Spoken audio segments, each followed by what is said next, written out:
My upbringing was your basic, as normal as could be American upbringing. I was put up for adoption at birth, and I was adopted by a lovely couple at the age of 3 weeks.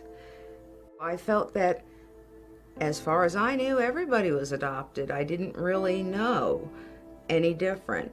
But I grew up and everything was normal until I was 8 years old, and my adoptive father suddenly had a stroke, and then he passed away 5 months after that. And things got turbulent. As a young person growing up, I felt that I was a mistake because I was conceived by accident and I didn't feel like I had a purpose in life. I realized within, I'd say, about a year of thinking it through, that God put me here for a reason. The greatest hurdle that I have faced in my life was trying to find out what my purpose was after I survived being murdered. The only difference is between being murdered and not being murdered was literally by just a hair's breadth, because the neurosurgeon and everyone involved did not think for a moment that I was going to survive. My estranged husband at the time bludgeoned me, quote unquote, to death and stabbed me while I was asleep. I was so near death, in a coma for 9 days, but I survived and I faced the challenge head on. And the hardest part was not just physically coming back from that, but knowing I'd been given a second chance at life. The hardest hurdle was finding my purpose in life again. And I knew exactly what it was gonna be. To still help others by using the second chance at life that I got. I didn't know what I wanted to do, but I still felt in my heart, I can't help people maybe in the funeral business directly, but my life has had so many different serious experiences, I decided I'll use my life. And by that I mean I will write a book that will give the reader everything they need right at their fingertips to help them through whatever hurdles they encounter on the road of life. It could be little bumps in the road, it could be potholes, it could be lots of different things. I titled the book Scars of Silence. And the reason I titled it that is because if you have a problem and it's eating you up inside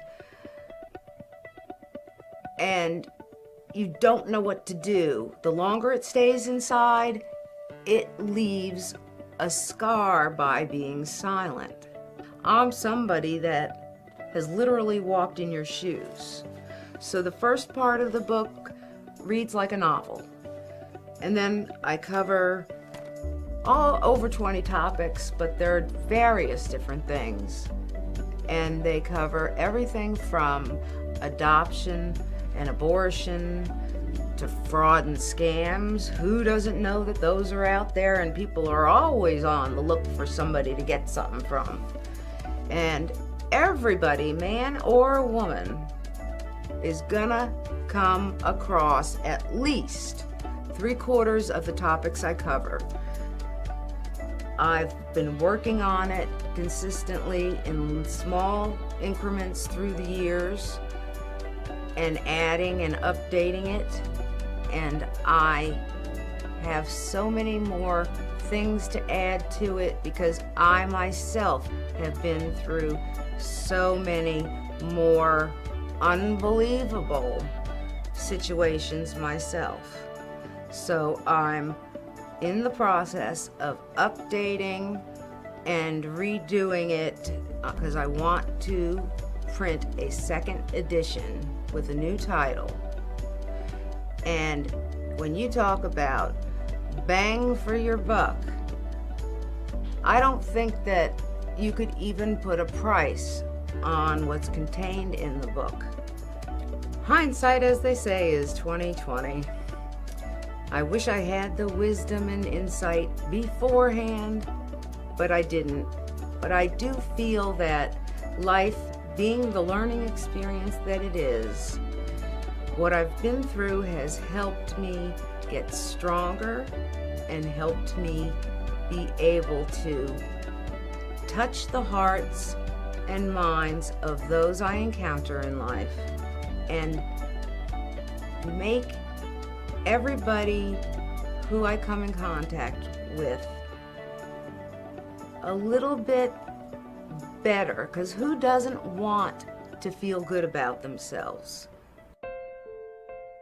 Out of the wreckage and carnage of a life unfairly plagued with misfortune and cruelty, phoenix-like emerges a magnificent new creature, part eagle, part swan, part dove, and like Vaughan Williams' lark, ascends in graceful, ever-increasing spirals toward new heights.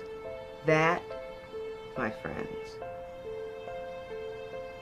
I feel is a summation of how and where my life is going.